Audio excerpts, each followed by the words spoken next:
Hello बच्चों, तो इस वीडियो में हम लोग डिस्कस करने वाले हैं टेस्ट 2 का सलूशन। तो चलिए जल्दी जल्दी स्टार्ट करते हैं, ठीक है।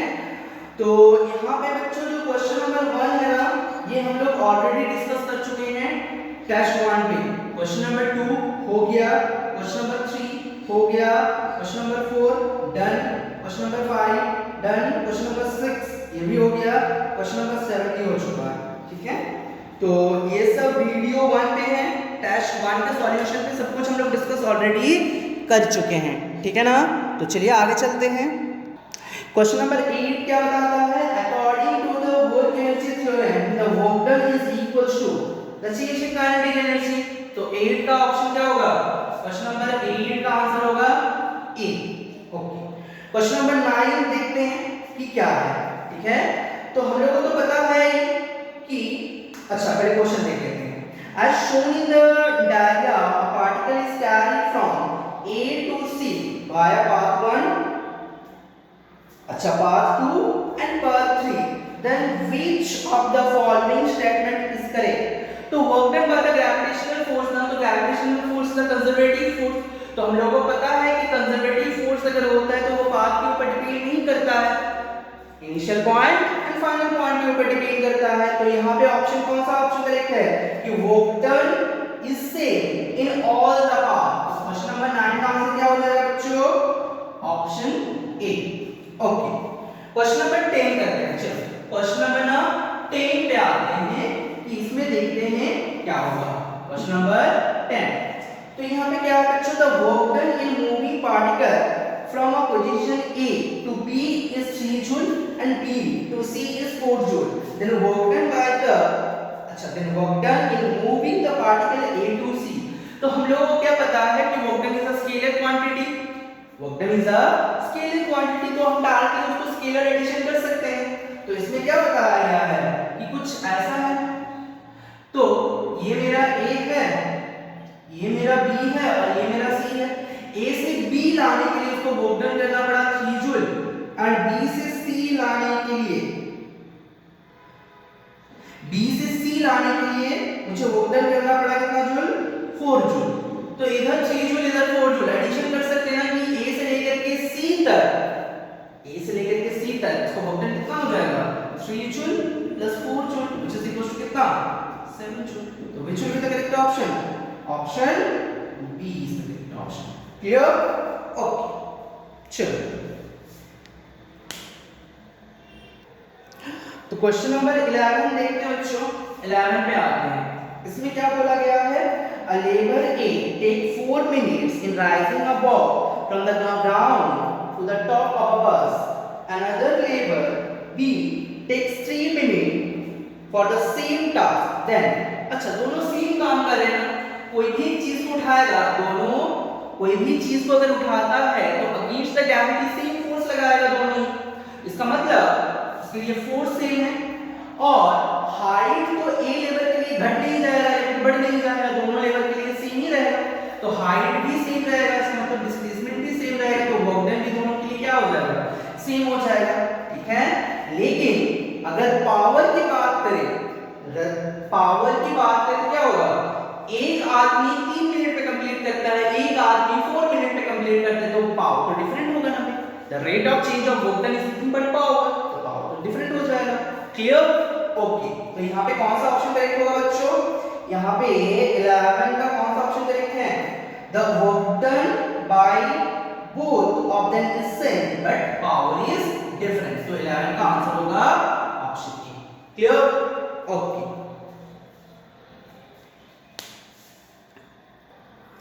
देखो बच्चों आगे की क्वेश्चन पे चलते हैं। क्वेश्चन नंबर 12, इसमें क्या बोला गया है, the decrease in potential energy of a ball of mass 20 kg which falls from a height of 50 centimetre. Okay, तो यहां पे मान लो तुम्हारा ग्राउंड है, यहां पे मान लो तुम्हारा बॉल है, यहां पे क्या होगा पोटेंशियल एनर्जी mgh, यहां पे कितना पकड़ेंगे 0। तो क्या हुआ, चेंज इन पोटेंशियल एनर्जी, अगर चेंज इन पोटेंशियल एनर्जी क्या होगा, फाइनल माइनस इनिशियल, इसका मतलब क्या हो रहा है, डिक्रीज हो रहा है ना। तो डिक्रीज ही अल्टीमेटली फाइंड करना है ना, तो चेंज कितना है, पोटेंशियल एनर्जी का चेंज कितना है, 0 माइनस mg into h, क्या हो जाएगा 0 माइनस m कितना दिया गया बच्चों, 20 kg, जी 9.8 लेना है, ओके। अच्छा 9.8 लेना है और 50 सेंटीमीटर मतलब 50 बाय 100 मीटर। तो इसको कैलकुलेट करोगे तो 0 0 0 0 वर्ड कैंसिल आउट, तो अल्टीमेटली कितना हो गया 98, इतना क्या होगा जूल हो जाएगा, माइनस 98 जूल। तो ये माइनस का रिप्रेजेंट करता है डिक्रीजिंग पोटेंशियल एनर्जी, तो डिक्रीजिंग पोटेंशियल एनर्जी क्या हो जाएगा 98 joule. Which is the correct option, option B is the correct option. Yes और नो, क्लियर हुआ, ओके। चलो बच्चों अगले क्वेश्चन की ओर चलते हैं, क्वेश्चन नंबर 13, क्वेश्चन नंबर 13 पे चलते हैं, ओके। इसमें क्या बोला गया है, when a force of 6 Newton exerted at 30 degree to a range at a distance of 8 centimeter from the nut, it is just able to choose, अच्छा, loosen the nut, full stop. When the force F was sufficient to loose, if it act perpendicular to the range at a 16 centimeter from the nut, okay. तो इसमें question में कुछ नहीं बोला गया है, simple सा चीज है, यहाँ पे एक नट है और यहाँ पे एक रेंज रखा गया है, ठीक है। यहाँ पे जो हम फोर्स अप्लाई कर रहे थे वो कितना डिग्री पे अप्लाई कर रहे थे, 30 डिग्री पे अप्लाई कर रहे थे ना। अच्छा फोर्स ऐसे अप्लाई, ठीक है, जो भी है फोर्स हम लोग कितने डिग्री पे अप्लाई कर रहे थे बच्चों, 30 डिग्री पे अप्लाई कर रहे थे, ठीक। तो हम लोगों को क्या पता था कि टॉर्क निकालने के लिए कौन सा फोर्स जरूरत होता है, परपेंडिकुलर फोर्स एंड उसका परपेंडिकुलर डिस्टेंस। बात समझ में आ रहा है। तो यहाँ पे फोर्स जो होगा कौन सा फोर्स लेना है, ये परपेंडिकुलर फोर्स एंड ये हुआ परपेंडिकुलर डिस्टेंस, तब जाकर के हम टॉर्क लिख सकते हैं। तो टॉर्क इज इक्वल टू क्या हो जाएगा, फोर्स इनटू परपेंडिकुलर डिस्टेंस। तो ये है मेरा लाइन ऑफ फोर्स और ये है मेरा परपेंडिकुलर डिस्टेंस। तो अगर फोर्स ऐसे एक्ट करता है, 30 डिग्री पे अगर एक्ट करता है, तो ये वाला फोर्स कितना हो जाएगा, F sin 30 डिग्री, तो टॉर्क इज इक्वल टू क्या हो जाएगा, F sin 30 डिग्री इनटू, अच्छा परपेंडिकुलर डिस्टेंस कितना हो जाएगा बच्चों, परपेंडिकुलर डिस्टेंस कितना दिया गया है, 8 सेंटीमीटर। यस और नो। तो अल्टीमेटली मेरा टॉर्क कितना आया, फोर्स का वैल्यू कितना दिया रे, फोर्स इज इक्वल टू 6, तो 6 into sin 30 degree into 8 centimetre, which is equal to how much, ये कितना हो जाएगा 48 डिवाइडेड बाय 2, इतना न्यूटन सेंटीमीटर, रहने दो न्यूटन सेंटीमीटर, कोई दिक्कत नहीं है, ठीक है। अब तुमसे पूछा गया है यहाँ पे अगर हम फोर्स अप्लाई करते हैं, परपेंडिकुलर फोर्स कितने दूरी पे, 16 सेंटीमीटर दूरी पे, 16 सेंटीमीटर दूरी पे अगर हम F फोर्स अप्लाई करते हैं तो इस फोर्स का मैग्नीट्यूड क्या होगा। तो यहाँ पे अगर हम फोर्स अप्लाई करते हैं तो वो एबल टू, मतलब नाट को खोलने की कैपेबिलिटी रखता है ना। अगर यहाँ पे 30 डिग्री पे फोर्स हम अप्लाई करते हैं तो ये नाट को खोलने की कैपेबिलिटी रखता है ना अपने पास, ठीक है। तो इसको खोलने के लिए टॉर्क कितना जरूरी है, टॉर्क जरूरी है कितना, 48/2 न्यूटन सेंटीमीटर, ठीक है। तो हम लोग क्या लिख सकते हैं, 48/2 मतलब कितना हो जाएगा 24 न्यूटन सेंटीमीटर। तो हम लोग क्या लिख सकते हैं, 24 newton centimetre is equals to force into perpendicular distance that is equals to 16। तो F इज इक्वल्स टू क्या हो जाएगा 24 डिवाइडेड बाय 60, इतना क्या सेंटीमीटर, सॉरी इतना क्या न्यूटन आएगा ना, इतना क्या आएगा न्यूटन आएगा, क्योंकि यहाँ 16 सेंटीमीटर तो कट जाएगा, तो बचा हुआ क्या रहेगा न्यूटन रहेगा। तो 24 divided by 16 will be how much, 3/2 which is equals to 1.5 Newton. कितना लगेगा बच्चों फोर्स, 1.5 न्यूटन। तो कौन सा ऑप्शन करेक्ट है, सी वाला ऑप्शन करेक्ट है। कौन सा ऑप्शन करेक्ट है, सी। Clear, okay. चलो अगले क्वेश्चन की ओर चलते हैं, क्वेश्चन नंबर 14 होगा ना। अच्छा क्वेश्चन नंबर 14 में क्या बोला गया है, a uniform metre rule of mass 100 kg balanced at a fulcrum of 40 cm by suspending an unknown mass m at the mark of 20 cm, find the value of m। okay, तो यहाँ पे क्या दिया गया है, एक मीटर रूल दिया गया है, कौन से पॉइंट पे बैलेंस हो रहे हैं, 40 सेंटीमीटर मार्क पे। ओके, 20 सेंटीमीटर मार्क पे मुझे क्या बताया गया है, m मास का कोई एक ब्लॉक, ठीक है, 20 सेंटीमीटर मार्क, ठीक है। और कुछ है क्या यहाँ पे, और तो कुछ है नहीं। तो यहाँ पे देखो सारे के सारे फोर्स मुझे ड्रॉ करना है, ठीक है। ओके ओके ओके ओके, गलत हो रहा है ना, गलत हो रहा है। क्वेश्चन नंबर 14 पे ये नहीं दिया गया है, wait wait wait, question number 14 अलग है। क्वेश्चन नंबर 14 ये बता रहा है कि a uniform meter will balance on a knife edge at 60 centimeter mark when a weight of 20 gm is suspended from one end. What is the weight of the meter? Okay, तो बताया गया है यहाँ पे एक मीटर रूल है, यहाँ पे एक नाइफ से इसको बैलेंस किया जा रहा है, कितना सेंटीमीटर मार्क पे, 60 सेंटीमीटर मार्क पे बैलेंस किया गया है, ठीक है। और कुछ दिया गया है, हाँ, 20 gm is suspended from one end, ठीक है। तो 20 gm कहाँ पे रहेगा, यहाँ पे रहेगा। क्यों यहाँ पे रहेगा, यहाँ पे 20 gm रहेगा, ठीक है। वेट कहाँ पे होगा, इसके बीच में, मतलब 50 सेंटीमीटर मार्क पे होगा, यहाँ पे क्या हो जाएगा, वेट हो जाएगा। देखो बच्चों ये क्यों इधर होगा, क्योंकि ये मीटर को बैलेंस करना है ना, तो ये कौन सा टॉर्क लगाएगा, क्लॉकवाइज या एंटी क्लॉकवाइज, ये इधर टॉर्क लगाएगा इस डायरेक्शन में, का मतलब एंटी क्लॉकवाइज। तो इस एंटी क्लॉकवाइज टॉर्क या फिर मोमेंट को बैलेंस करने के लिए तुमको क्या चाहिए, क्लॉकवाइज चाहिए, तो ये यहीं पे होगा ना, इसको यहाँ पे तो नहीं कर सकते क्योंकि दोनों ही क्या हो जाएगा, एंटी क्लॉकवाइज हो जाएगा, गड़बड़ हो जाएगा, तब तो ये कभी भी इक्विलिब्रियम में नहीं आएगा। तो ये 20 से कहाँ होना चाहिए, यहीं पे होना चाहिए, क्लियर। ओके, तो यहाँ पे क्या बोल सकते हैं, देखो total anticlockwise moment is equal to क्या बोल सकते हैं, क्लॉकवाइज मोमेंट। तो यहाँ पे क्या हो जाएगा, W into 10 is equal to, यहाँ पे क्या हो जाएगा, 20 GF into 40 सेंटीमीटर। तो W is equal to how much, 20 into 40 whole divided by 10।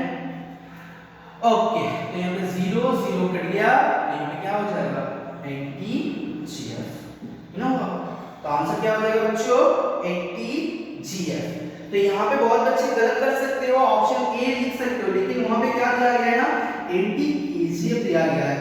मेरा आंसर क्या आया है, 80 GF। तो ऑप्शन कौन सा हो जाएगा, option D is the correct option, not option A, ठीक है। चल समझ में आ गया ना, क्लियर हो गया, ओके, उतार लो इसको। अब आते हैं क्वेश्चन नंबर 15 पे, अब आते हैं क्वेश्चन नंबर 15 पे। यहाँ पे क्या बताया गया है, a uniform meter rule of mass 100 gram is balanced on a fulcrum at the mark of 40 centimeter by suspending an unknown mass m at the end of 20 centimeter mark. Find the value of m. m मतलब क्या, unknown mass, okay, ठीक है। तो यहाँ पे मेरा metre rule है, 40 centimetre पे बैलेंस कर चुके हैं हम लोग, ठीक है, ओके ओके ओके। और यहाँ पे एक m मास रखा हुआ है 20 सेंटीमीटर मार्क पे, इसका वेट कहाँ पे होगा, 50 सेंटीमीटर मार्क पे होगा, कितना, w। अगेन सेम चीज, clockwise moment is equal to anticlockwise moment, anticlockwise moment is equal to clockwise moment equal, anticlockwise moment क्या हो जाएगा, n into 20 is equals to clockwise moment कितना हो जाएगा, w into 10। तो ultimately, अच्छा wait तो बता दिया ना, 100 ग्राम, तो क्या बोल सकते हैं, ओके, तो m into 20 is equals to 100 GF into 10 centimetre, और यहाँ पे भी सेंटीमीटर है, तो centimetre centimetre got cancel out, तो m is equals to how much, 100 GF into 10 whole divided by 20 which is equals to, सही क्या ना।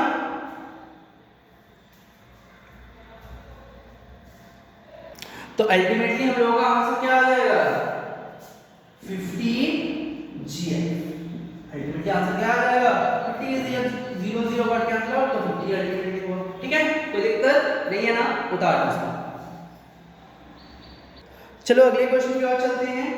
ठीक है, क्वेश्चन ये बोला गया है a uniform metre style of mass 200 grams is suspended from a ceiling to two vertical strings of equal length fixed at the end. A small object of mass 20 grams is placed on the stick at a distance of 70 centimeter from the left end. Find the tension on the two string. ये question है मेरा। तो diagram कुछ इस तरह से ना बनेगा। क्या बनेगा, यहाँ पे और यहाँ पे दोनों स्ट्रिंग लगा हुआ है। ठीक है, यहाँ पे मान लेते हैं हम लोग T1, यहाँ पे मान लेते हैं हम लोग T2। ओके, यहाँ पे मान लेते हैं हम लोग T1 और यहाँ पे मान लेते हैं T2। ओके ना। तो बच्चों सिनेरियो कुछ ऐसा है कि इसमें हम पकड़ते हैं T1 टेंशन, इसमें हम पकड़ते हैं T2 टेंशन। ठीक है, अच्छा uniform metre rule of mass 200 gram. तो इसका मिड पे मतलब 50 सेंटीमीटर पे इसका वेट आएगा which is equal to 200 gram. Yes और नो, मतलब वेट कितना हो जाएगा 200 GF। Okay, very good. From the ceiling to the vertical streak of equal length at the fixed end, a small object of 20 grams is placed on the stick at a distance of 70 centimeter from the left end. Left end मेरा किधर है, इधर। यहाँ से कितना दूरी पे है 70 सेंटीमीटर दूरी पे। तो 70 सेंटीमीटर पे कितना मास लगाया गया है 20 GF का मास लगाया गया है। यस और ठीक है। तो यहाँ से हम लोग क्या पता कर सकते हैं बच्चों कि मेरे पास दो कंडीशन है। एक कंडीशन है मेरा जो एंटी क्लॉकवाइज मोमेंट होगा वो किसके बराबर होगा, क्लॉकवाइज के मोमेंट के बराबर होगा। और यहाँ पे और एक चीज लिख सकते हैं कि T1 plus T2 is equals to this force plus this force। तो मेरे पास दो इक्वेशन है, दो अननोन है, हो जाए। क्लियर। तो पहले तो हम ये करते हैं, ठीक है, रोटेशनल इक्विलिब्रियम को लगाते हैं। तो इस पॉइंट के अबाउट मोमेंट ले रहे हैं, इस पॉइंट के अबाउट। तो यहाँ T1, यहाँ से डिस्टेंस कितना है 100। तो बता सकते हैं कि T1 into 100 centimetre is equal to यहाँ पे कितना है बच्चों 200 GF है इनटू कितना हो जाएगा 50 सेंटीमीटर प्लस यहाँ पे कितना है 70 सेंटीमीटर। तो ये कितना होगा 30 सेंटीमीटर। तो 30 सेंटीमीटर इनटू यहाँ पे फोर्स कितना है 20 GF। यहाँ पे फोर्स कितना हो जाएगा बच्चों 20 GF। तो अल्टीमेटली मेरा ये इक्वेशन आया है। तो यहाँ से क्या बोल सकते हैं T1 into 100 is equals to यहाँ पे कितना हो जाएगा बच्चों, यहाँ पे कितना हो जाएगा 2 into 5 मतलब यहाँ पे 1000 हो जाएगा, ठीक ना, प्लस यहाँ पे कितना हो जाएगा 600। तो कितना हो जाएगा टोटल GF। यस और नो, ठीक है।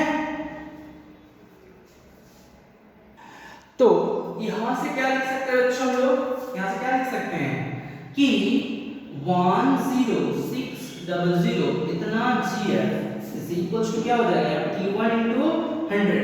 ये हुआ ना। तो यहां से T1 कितना पता चल जाएगा, यहां से T1 कितना हो जाएगा देखो। तो T1 इज इक्वल्स टू कितना लिख सकते हैं 106 कितना GF लिख सकते हैं। Yes sir.